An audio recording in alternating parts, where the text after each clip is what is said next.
Hello there. Welcome back to Hydroponics Daily. I'm Dr. Russell Sharp, and today we're focusing on one of the more stealthy threats to hydroponic growers, downy mildew. In some regions, downy mildew is not an issue in certain crops, and in other regions, it's the major issue causing complete loss of your crop. It's fairly common, but often misunderstood, and when it hits hard, particularly in leafy greens, herbs, tomatoes and hemp and legal cannabis. But what exactly is downy mildew? How do you spot it? And what steps can you do to protect your crop and treat them when you've got it? So let's break it all down. So what is downy mildew? Now, mildew, when we think of mildew, we're normally talking about powdery mildew, which is a fungus that attacks the plants and it's a very common disease. However, downy mildew is called mildew because of the growths on the leaf, but it's not actually a fungus. It's what we call an oomycete or a water mold.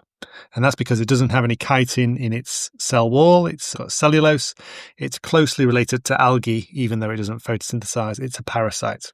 It thrives in cool, humid environments. So especially in the Mediterranean in the winter.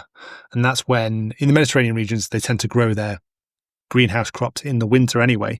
So that's where it really does thrive in those sorts of conditions.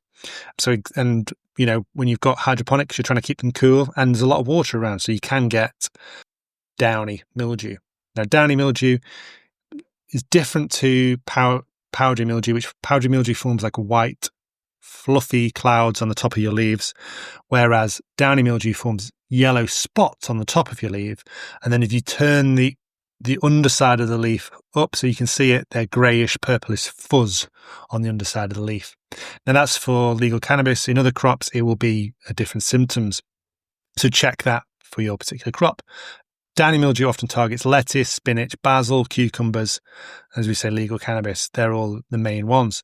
Early signs, yellowing between the leaf veins. So like the spots don't go between the veins, curling or drooping of new growth, and so your plant does look really sick. Unlike powdery mildew, it will start to, look like it's having in a real bad way. And then that fuzzy dusting or looking mold on the underside of the leaf. And that's where it's trying to sporulate. It's trying to produce more spores. Actually, it can produce zoospores, which are swimming spores. So they can swim through the hydroponic solution as well. So you need to look out for downy mildew. So it spreads into high humidity in enclosed environments, especially in dense plant spacings, because you're going to increase humidity and also increase the chance that the plants can move it between them. And it can, in recirculatory systems, because they've got these zoospores, it can spread quickly from plant to plant if it's not filtered out or killed by a UV filter or something like that. So they love moist and airflow irregularities, foggers, leaky filters, condensation and cold pipes dropping down onto the foliage. If you're growing in a polytunnel, the condensation that appears in the morning, if you whack the polytunnel and that all drops down on your plants, that's the perfect conditions for the spread of downy mildew. So how do you prevention beats cure when it comes to any sort of disease, and certainly plant diseases, even human disease, doesn't it? You don't really trying to cure yourself of a disease if you can avoid it. Control the humidity, that's the main one. Keep your relative humidity between 50 and 70 and avoid overnight spikes. You might think you've got your humidity dialed in, but unless you've got a data logger, you can't really say what's happening at night. As soon as those lights go off, bang, your humidity can raise dramatically. Use dehumidifiers if you need to, or fans, anything that you can use to modify humidity, reduce it in your grow room. Sanitizing surfaces between crops, clean your trays, your walls, your tools. They can survive in nutrient film residues for a long time. And then downy mildew is a big problem in field-grown crops where there's no crop rotation. And that's one of the big advantages of hydroponics, especially down in Spain, where you just, if you've only got 3 greenhouse crops, then the spores are going to survive between them. Monitor your plant densities, give your plants room. As I say, a lot of people are pushing now into canopy, under canopy lighting, get more plants into your grow room. Well, if you get downy mildew, you'll regret it. And you potentially look for resistant varieties. There are lots of varieties of lettuce, basil and cucumber that have improved resistance.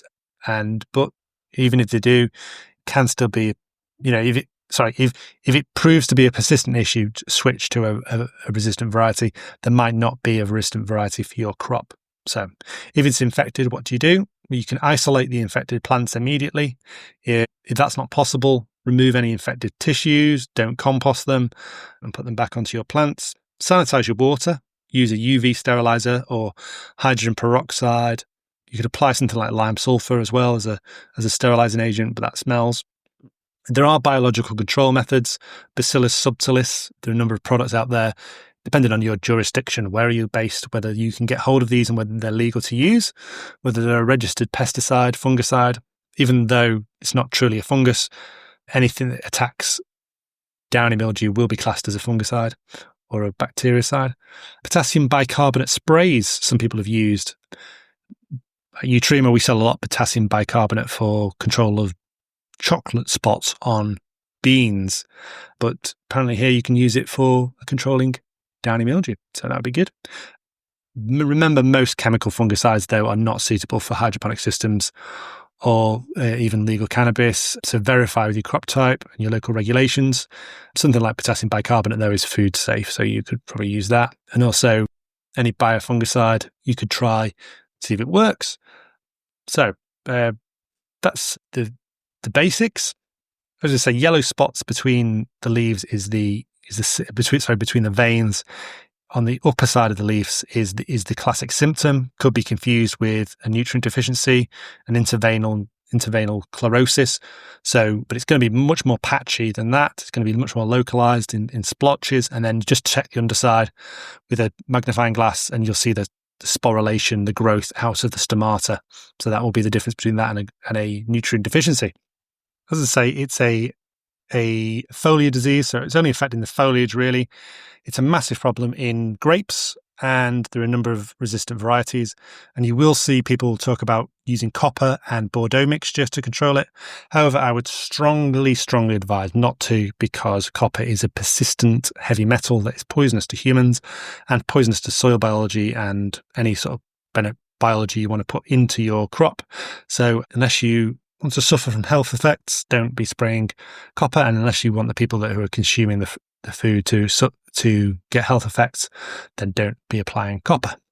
Both root aphid and downy mildew on grapes were brought to Europe from America. These are two American diseases that decimated the European vineyards in the Victorian times, the 19th century. So two very problematic issues that they've had to deal with and introduce rootstocks and resistant varieties for. You've heard of the ornamental plant busy lizzies or Impatiens wallerania. That's the scientific name, but busy lizzies is the common one. Some nurseries have completely given up growing those because they can't guarantee that they'll be free of Impatiens downy mildew. So for some nurseries, for some growers, they've had to completely give up growing a type of plant because of downy mildew. Luckily, it tends to be very localized downy mildew, and so certain regions in the world have never had things like hemp downy mildew. The first report in New York State of hemp downy mildew was in 2023, and I don't think there's been any reports in the UK of it. So France, Germany, Italy, Poland, Russia, America, there's been a number of reports, but it's mainly one for Asian and sort of warmer climates. But there are lots of different types of downy mildew, and they will affect different crops. So if you're unlucky enough to have it, you've got my sympathy. Try some of the control methods I talked about and see how you get on. If you want any more advice with applying any biofungicide like the ones that Utrema make, then let me know. If you're using gold leaf at the moment, it has no effect on it. It's just a fertilizer. But at least your plants will be healthy. If you've listened to this podcast for the first time, please make sure you follow it so that you don't miss another episode.